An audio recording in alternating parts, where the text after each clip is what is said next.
Number one most important thing or achievement that they made, in chapter two, so individual careers, is J Hope's Lollapalooza. I don't know if you guys are aware of this, but he J Hope actually he earned the biggest crowd of any K-pop performance of all time, according to Big Hit. There were 105,000 people in his Lollapalooza headline performance.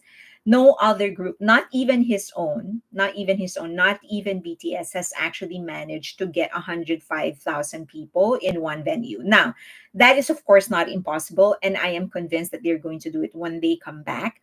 It's just that it so happened that he headlined a festival, and the venue actually allowed him to get this amount of crowd, this many people in the audience. But regardless, he is actually the first. He has the biggest crowd of all time of any group or any act from South Korea. I'm gonna cough. I did not cough. Okay. So this, I felt, was a turning point in J Hope's career and in the career of any other Korean act, because it was clear as day. He sort of broke a great barrier that it is possible for any act to actually have more than 100,000 in a crowd. So, and I think that is going to be the goal of many, to actually surpass his record. The only thing I regret is that it wasn't celebrated enough, that he actually got more than 100 people in his show. And as I've said, this is the biggest crowd of all time, any K-pop performance of all time. I didn't feel like it was celebrated enough. That's 105,000, one person. That's more than any of the single crowd that his own group actually pulled. So Happy Stan said that that she thought it was 110. Yeah, it was 105 to 110, but I have the tendency to actually to be conservative in my estimate, so I did put 105. But according to Big Hit, it's 105 to 110, so it could be 110, maybe more. So that's number one, the amount of crowd that he actually pulled. Suga's sold out solo tour, was another monumental event, because not effectively, but he holds the record for the biggest tour of any Korean act. Um, and for one member of BTS to actually do that, and he is famous for saying this. This did not come from me. He is famous for saying he's not the most popular member. He always says, like, he does not phrase it that way. But if you would remember in Suchwita, he actually, when he was having a conversation with Jimin, he said that, oh, we're just a support. Like, the vocal line is actually the one that is that is pulling the crowd, and we're just supporting you. That is how he phrased it. And for somebody who thinks that he's just to support, to pull this amount, to sell out his tour, and to have enough demand, enough for him to regret not doing a stadium, I think that essentially shows just how popular everybody else is. How popular they are individually, basically. And this is the standard now. So with how many, I think he has like 26 shows, and he got almost 60 million gross. So that is now the standard. If you are a group, if you're this is a solo act, 26 shows, what, 550, almost 60 million gross. Then if you're a group, you have to pull in more. He could have done double that. Yes. So Bang Luna said that he could have done double. Yes, he could have done. And I think that was one of the funniest moments when during his live, he was like, "Oh, can if I could just turn back time, I would have listened to Big Hit staff when they suggested that he does a stadium tour.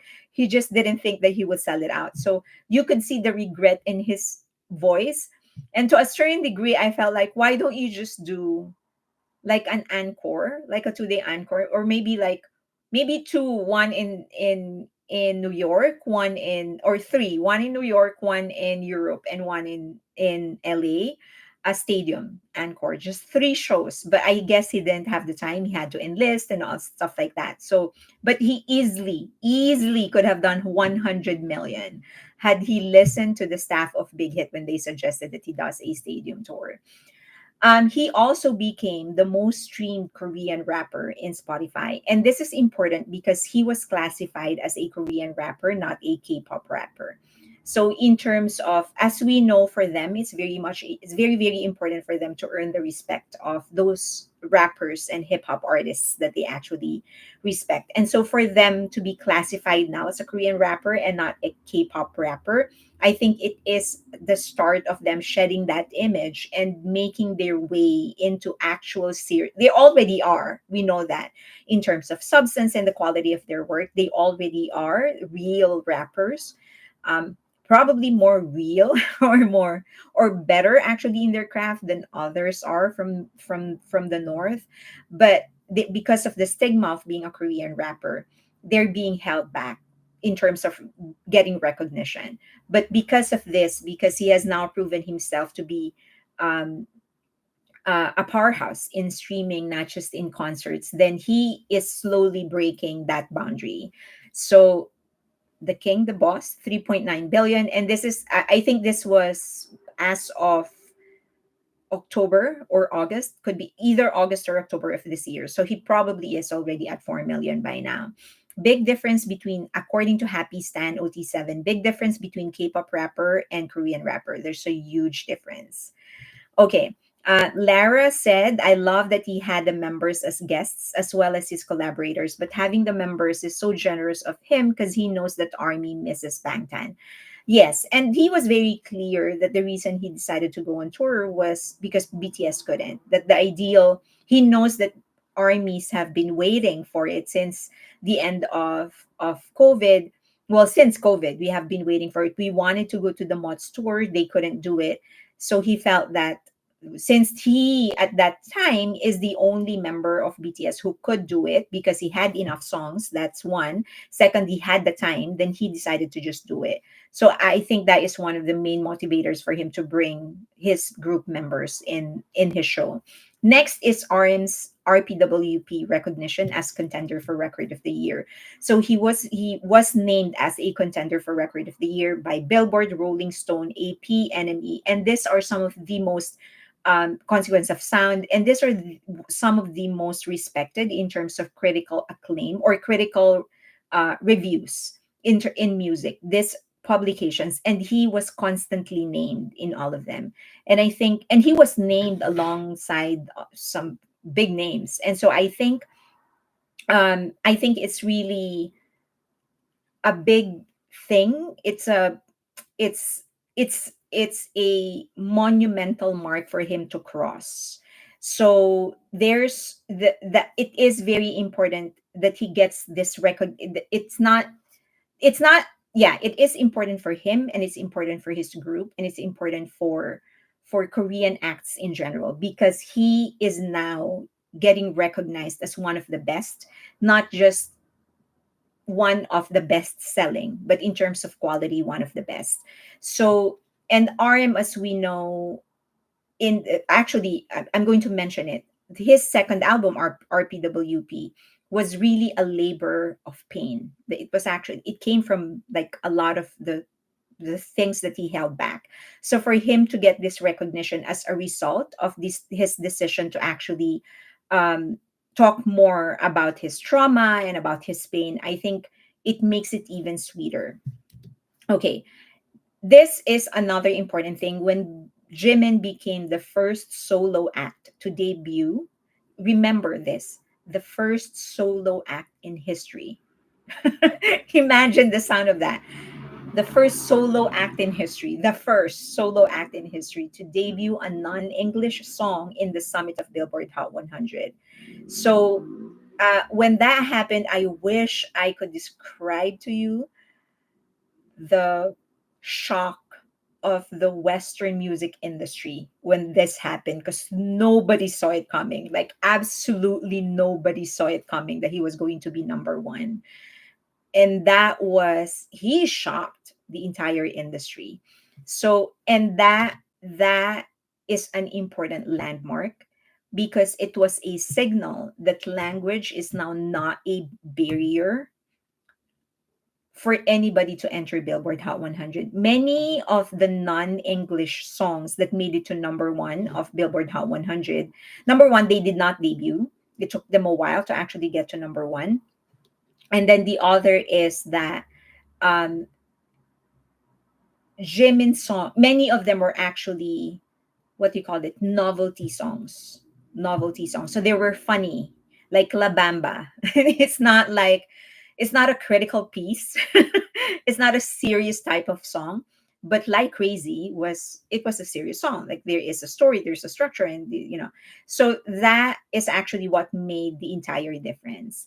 And also the thing is that he wrote it, he produced it, he composed it. So this was I wish I could just describe to you that morning when everyone learned. It actually everyone well, people learned about it. People here in the industry learned about him becoming number one several hours before it was actually published. And so the shock of the entire industry, and Billboard just couldn't do anything about it. So next is Who's radio success. A lot of people don't believe that Who right now is being carried by radio. If he really is being carried by radio, and this is surprising, he's actually getting played in Walmart, like in a lot of franchise stores. He's actually in their he has been included in their playlists. So if you go to Walmart, like big stores and franchise stores in the US, go there, and you stay there long enough and you will hear his song. And that is a huge thing because, for example, Walmart, how many stations are there, how many Walmarts are there in the US? So that's actually a huge thing. So he is being carried by radio and streaming in the US, and that is this. And to think that he did not collaborate with anybody, and he didn't really have much of a promotion except for that one appearance in Jimmy Fallon. So this actually, he is on his 18th week inside Billboard Hot 100. I'm pretty confident he's going to stay there for one more week at the very least. I think he's going to stay there for one more week. So he will become he's going to tie, if he stays there one more week, he's going to tie Jungkook for the longest stint inside Billboard Hot 100 at number 5. So right now his solo number 6. If he stays one more week, he's going to be fifth longest alongside his brother Jungkook. So this, with the two of them together there, they're basically solidifying Korean acts in the West. So the only thing that they need to do is to make it consistent. Like they need to come back and actually like do more release more hits for them to really establish themselves in the US. Next, Jungkook's debut. Remember, he did not actually, his debut in Hot 100, he actually he didn't want to do a project. He wanted to rest, enlist, and come back as a group. It's just that he was given the song, Seven. And that sort of started the legendary rise of Jungkook on top of the pop industry, the pop dimension. He really became he right now we have no Justin Bieber, we have no Justin Timberlake. And so when he just landed in the US as a solo act, everyone in the industry felt like, okay, we have found the new Justin Timberlake, we've found the new Justin Bieber. And so it was such a disheartening thing that he had to enlist, because he could have released another song, not another song, but another album, go on tour, and I promise you he was going to be crowned as the new pop star in the US. But he was interrupted, but that didn't stop him from being the most decorated Korean solo act in Billboard Hot 100, with 7 songs inside, 3 top 10 hits, and of course 7 became actually debuted in number 1. So because of this, I think when he returns with BTS and eventually as a solo artist, people are really going to wait. It's like he's starving. Right now, we're starving for a new Bieber, for a new Timberlake. We have nobody right now, that kind of an act, and he could be it. Jungkook's performance in Times Square. Elaine said, "I just bought four Who single CDs at the US store because they were still available. I wish more single CDs from other stores were in stock." Um, so apparently, where did you buy it, Elaine? Because the thing is that there are more in stock, but they don't put it on display. So you just have to ask. So what I usually do, is when for example, if I go to Target or I go to Walmart, I just ask. Like I ask them if there's, and then I pay in cash for it to be counted. So tip to everybody: if you're going to buy in a store, for that to be counted as a sale, you can't use the same card. So if you're in the US, you're going to be most likely going to be using a card, either a debit card or a credit card. But if they are able to identify that you purchased using the same card, they won't count it. So the only way for that to be considered a unique purchase is if you use cash. So that's what I would usually do. I would go in and pay in cash. So I would buy you if there is a single. I usually ask for a single CD, and then if they have nothing, and if I have enough cash, then I'll just buy a CD, like the full CD. Now, it's important. It's actually good that, and Elaine, thank you for your super thanks. But it's actually good that she mentioned it, because I often do not remember mentioning this. That if in the US, as you know, only purchases in the US will be counted in Billboard Hot 100. And that is the same thing for UK. Only purchases in UK will be counted in UK charts. Now, in the US, because of this incident with Ariana Grande, I don't know if you remember that, but because of that incident with Ariana Grande, Billboard became very, very strict in the amount, and because of BTS, they became very strict in how many purchases you can make that they will count. So the only way for them to not trace it to you is to buy in cash. So if you ever go to Target, Walmart, Barnes and Nobles, even on like mom and pop stores like Amoeba, just go in, ask them for a single CD, and pay in cash. So that is the only way. Now, if you want to buy online and you've already used up all of your cards, buy a buy a prepaid card. Buy a prepaid card, then they won't be able to trace it back to you. According to T Style Army, I was at Target around Festa and wanted to buy the astronaut. None on the shelves. I should have asked if, yes, you should always ask, because they don't bring it out. Like they ask. And then sometimes they're lazy. You have to go to approach one of the cashiers, ask them to look for it in their stocks, and if they have it, then they will ask one of their staff members to get it. Elaine said, "I got it at the US D2C online store. Thank you for your buying tips. I didn't know." Of course, you're welcome. You're welcome, and thank you, Elaine. So yeah, that's a tip. Go to a physical store, buy using cash for it to be counted. Or if you need to buy online, just buy a prepaid debit card and use that so that they can trace it back to you. Bea said, "It kills me. I never carry cash." I don't either, but because of them, I do now. So, all right. So going back to Jungkook's Times Square performance, I don't know if anybody actually really knows the impact of this performance for him to actually draw that amount of crowd with only 30 minutes of notice. Okay. Now, to be honest with everybody, Times Square, there's always a lot of people there. And that area where he had a concert, that's where people actually hang out. And any given Sunday, at any time of the day, there are a lot of people there, but not that many. If you saw the crowd, not that many, but there usually is a lot of people there, especially if there's a special occasion or on a weekend, because that's where people take pictures and they can see all the billboards and whatever. But for him to draw that many crowd with 30 minutes of notice through phone, man, that is so when you that is phenomenal, because it means that there were that many fans of Jungkook in one space. So what happens is that they, for you to get notification, you can get notified through Weavers, and then they do a Bluetooth sending. So if you're in the area, if you are within the area, they can just send a promo, they can push a promo text to you in your phone.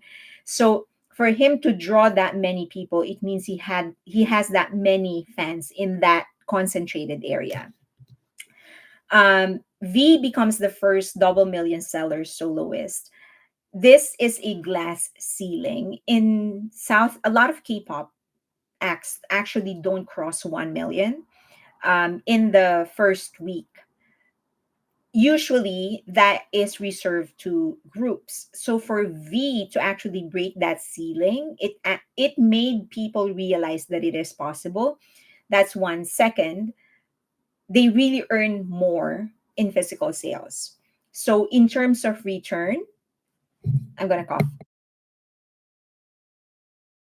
I didn't cough. So he actually he broke that ceiling. So he established that that it is possible for for a solo act to actually sell this many CDs. Eventually, of course, Jungkook sold more, but it doesn't change the fact that he was the first to actually establish it. And yes, Bang Duna is correct for with a jazz album nonetheless. I mean, I've been open about the fact that but of course I support V. I support him all the way. It's just that jazz is not my thing. R&B is, but jazz isn't. But his is primarily jazz with little bit of R&B. Okay, so he's a first album to ever set to become a double million seller. Jin's Happy becomes the highest selling album for a Korean soloist in Oricon, Japan. And this is a difficult ceiling to break because usually Korean acts are considered second class acts in Japan because they're very, very protective of their own culture and their own singers and their own artists. So for him to establish a new record, it is monumental. um, Second, he is not considered, you know how certain countries have favorites, right? So Jin is not, wasn't really known to be the most popular member of BTS in Japan. So it was a shock to everybody that he actually broke the record.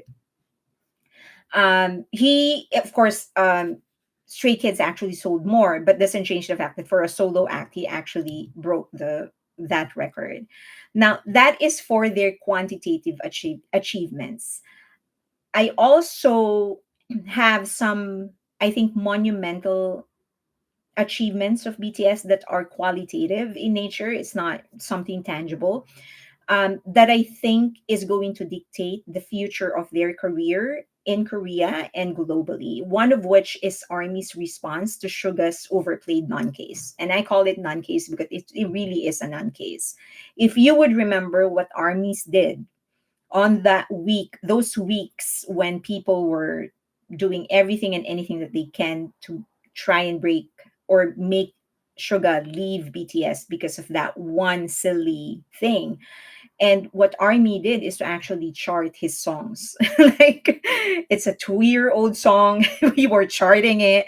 People were shocked. A lot of people, a lot of insiders, a lot of the music industry insiders are confused why we are actually charting it.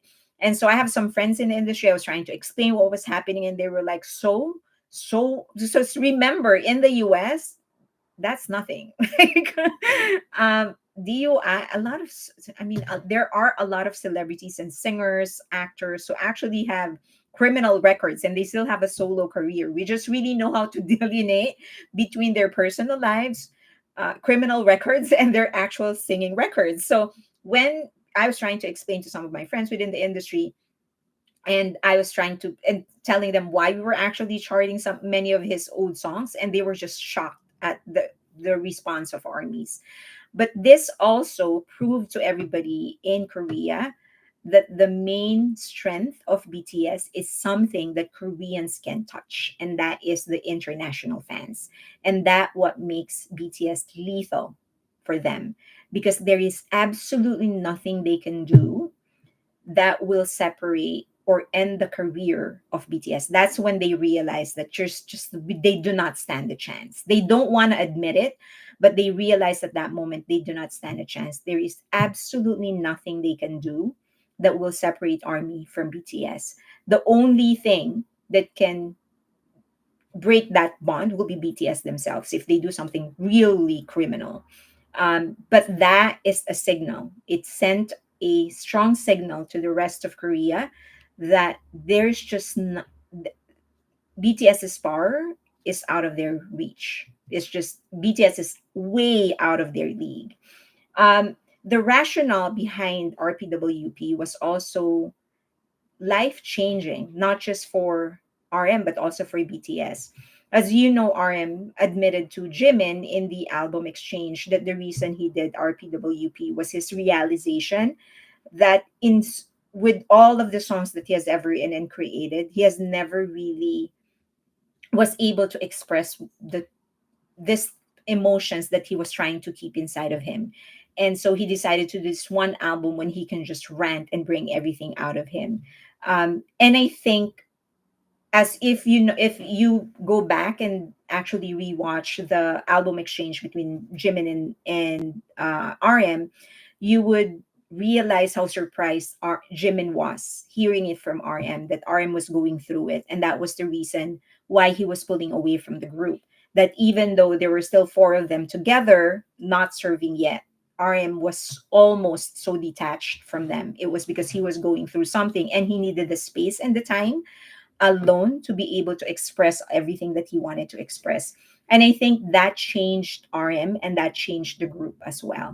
I think moving forward, it's going to allow RM to be more in touch with his emotions. And I think that's going to allow him to create even more gems in the future. J Hope's dark hip hop album was a shock to everybody. Um, was it somebody said that there is a huge difference between a K-pop rapper and a real rapper, and this is he there is no better explanation or no better example in explaining that than this. What J Hope did is something that only a real rapper can do, because this is not some cute rapping. This is not a an album dedicated that just talks about romantic love or crushes or being cool or sex or glamour. These are some real deep shit that he actually talked about. And this is almost like going back to the origins of rap. I don't know if you guys know. I'm sure a lot of you. I'm sorry. I don't mean to say that.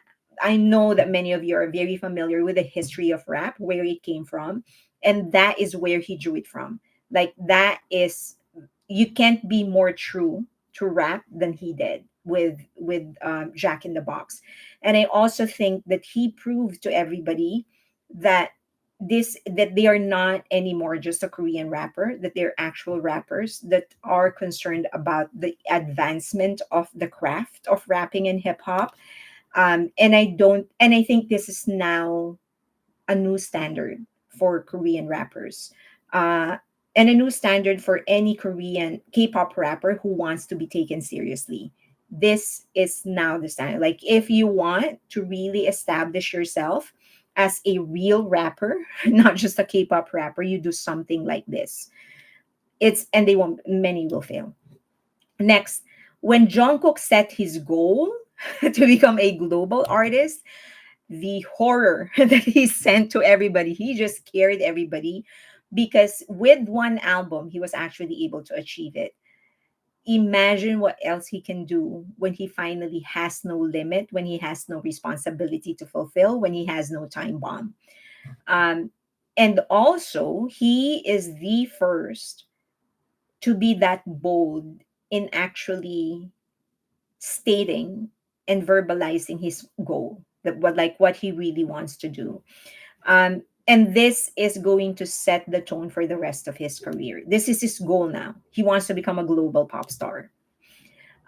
V's jazz direction was also a shock to a lot of people. It is the most un-K-pop thing to do. I thought I was gonna cough. This is the most un-K-pop thing to do, primarily because everyone knows jazz is not a very popular. It is not the most popular genre. Let's just put it that way. It is not the most popular genre, and for him to go to that direction proved that V wasn't really concerned about the sales. He just wanted to do something different and create a new image for himself. And boy, did he able to create that. But this is one of the most brave outing for any for any K-pop idol, but also one of the most thoughtful. Um, because he right from the beginning he said he wanted to create something different, like he wanted to create something so different from what he does in BTS. So just if J-Hope was able to set the standard for a rapper in Korea, he just set the standard for artistry in K-pop. This is how you pursue art. When you don't care about sales, you don't care. Okay. I know a lot of people are gonna say, "Are you saying that Jungkook and Jimin were all concerned about sales?" No, Jungkook, Jimin, and the other members, they did what they wanted to do. What I'm saying is that V could have easily done a pop genre had he been concerned about the sales, but he prioritized what was true to himself, what he wanted to do as an artist. So I just wanted to make that clear. Next, when Jimin took the role of being a creative director in all of his projects, so he is now the leader of his own band. He had a hand in every aspect of his projects, as written by Grammy Awards with no features, and a hand in every aspect of the project.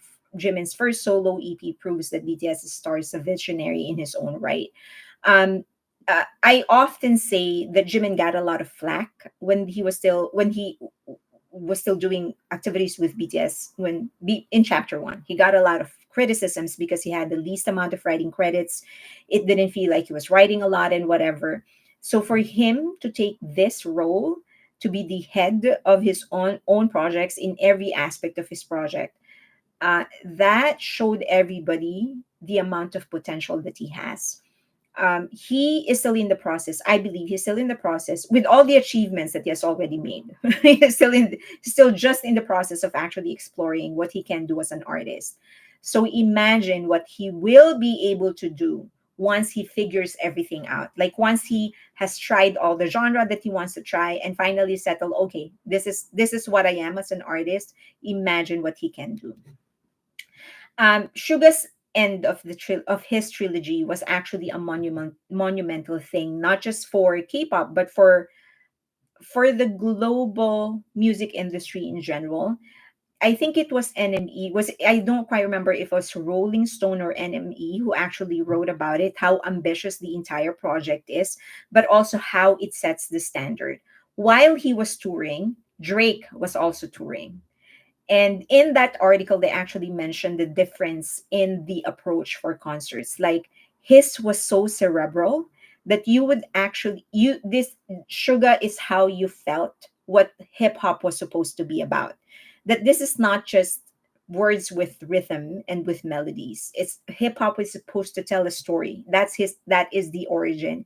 And Suga is one of the few rappers, if not the first rapper, to actually take that journey of creating that narrative from beginning to end in every aspect of his work. If you watch many artists, many rappers, and I do go to a lot of concerts, a lot of them would just go to the stage and just perform their songs. Suga actually told a story. And it's a story that is complete on its own. The concert is actually complete on its own, but it's also a bigger story if you take into consideration all the other projects that he launched. He is the standard for hip hop concerts. Next is Bang Si-hyuk's lack of involvement in the project. So in his Bloomberg interview, he mentioned that he like it wasn't his place to discuss any of the solo projects of BTS, because essentially they are at that stage in their career when they take control. Like they make their own decision, and his role is to just make it happen. So this, with Bang Shi-hyuk's detachment from the group, it signals a new chapter for BTS, that this is not, they may have been the group that was produced and formed by Bang Shi-hyuk in the beginning, but they are a different group now, and they certainly are different types of artists now, and that is the type that Bang Shi-hyuk cannot anymore create. They that Bang Shi-hyuk can't even envision, and Bang Shi-hyuk, not even Bang Shi-hyuk, can copy. And I think moving forward, that is what we can expect of BTS. Like they are now a league of their own. And as I've said in my previous live stream, they actually are creating their own industry, possibly their own like universe within the music industry. So what are your favorite moments? Now that you know mine, what are your favorite moments? Rap is not just for fast talking or mumbling, according to Happy Stan OT7. It isn't, yeah. Um, I think it was J. Cole. So my favorite rapper of all time is J. Cole. That's his my number one. Second, number two is Eminem. Um, I think it was J. Cole who mentioned something about it's not about who has the fastest mouth, and it certainly isn't about who can say the worst curses in a song. The rap is more than that. It was actually developed, um, it evolved from the experiences of the African American community in the Bronx. And that in itself should tell you what rap is all about. And so for anybody, if anybody is going to borrow it, because so African Americans can do whatever it is that they want to do with it, because that is their genre. That is their culture, and that is their yeah, it is their genre. That is theirs. But for anybody else to borrow it, to use it, then there has to be some amount of respect for its history. And so if anybody wants to be taken seriously, they need to really take it seriously. They need to create music and not just post language nonsensical lyrics. My favorite rapper who performs in English is Lupe Fiasco. Okay, that is Pinay Yonce. Multistan 95 said, here cleaning and listening. What are you cleaning? BTS Paved the Way said, I love Jimin's depth of character. He is an empathic and has a deep. Okay, too fast. BTS Paved the Way. Leia said, BTS Paved the Way. That is so true. Missing JK. I miss him too. Did you see his post on social media? So it's actually on Instagram. So I was mentioning earlier that it's so uncanny that when solos are starting this campaign to convince people that members of BTS are mistreated and they're not getting their way, they're not given the proper attention and whatever, each time that happens, members are going to come out and emphasize just how much they miss BTS, how much they want to come back. And Jin hasn't stopped wearing the big hit hat. With the big hit cap. Someone actually asked him on live, I think, why he keeps on wearing it. And it was like, Gucci can't make me one. And so he's wearing he's wearing big hit. JK is back on Instagram. He has an account for his dog, Bam. So of course he's the one posting there. So he posted something this morning. He posted two photos of Bam and then his photo with Bam. And then RM made a comment. RM said, I miss Bangtan terribly, like he misses Bangtan very much. And then he said, I miss you to Bam, which is actually Jungkook. He's telling Jungkook he misses him. That's why Hobie is so awesome. At Hobie Palooza, he highlighted the OG of hip hop. But not many actually got that point. That is the thing. Jimin hitting number one and proving to the US that BTS is here to stay and have more power than they think. If I could just tell you the shock that went through the music industry when he hit number one, it was hilarious. Like people, the things that I was reading from people, things, text messages that people were sending my way, it was absolutely hilarious. Like everyone was in this belief. They nobody saw him coming. Quite honest, nobody saw him coming. Not even Billboard. They absolutely did not expect it. Like they were thinking he was gonna go 11, maybe 10, number 11 and number 10. And then he got to number one and just like, oh dear. But that also made me expect, I knew that they were going to try and do something to stop him. um, okay, they are so sweet to each other. They are. JK said he was wearing Calvin Klein in TSX and in Times Square, and people love the billboards in Times Square. JK plus Suga song coming. I hope so. We do a second round. Every time solos talk about them leaving to make their own label, I think they already made their own label. I saw this. Were you the one who first made that comment? Yeah. So it's so funny. Maybe it was Bang Luna who actually made that comment. Like, why are people asking them to make their own label when they already made their own label? Not just their own label, they made a freaking conglomerate. What else do you want? Do you want them to do it the second time? Like, what the hell? Okay, what shocked me with Jimin? A Happy Stan 97 OT7 said that what shocked me with Jimin's number one was the way that he showed him off the first place the next week. No, I kind of expected it was going to happen, that they were going to change the rules midweek because they just couldn't let that happen. The industry wasn't ready for him. So I kind of expected that to happen, which actually makes Who's success even sweeter because now he's actually able to prove that Like Crazy wasn't a fluke. That he's perfectly capable of repeating his success, and probably even this actually makes Who's success even sweeter. BTS deserved all the accolades. Bangtan for life. He does. Jimin's Who came in so strong, everyone was just swept away. No wonder they sabotage him. Jin is the CEOs of CEOs of Big Hit.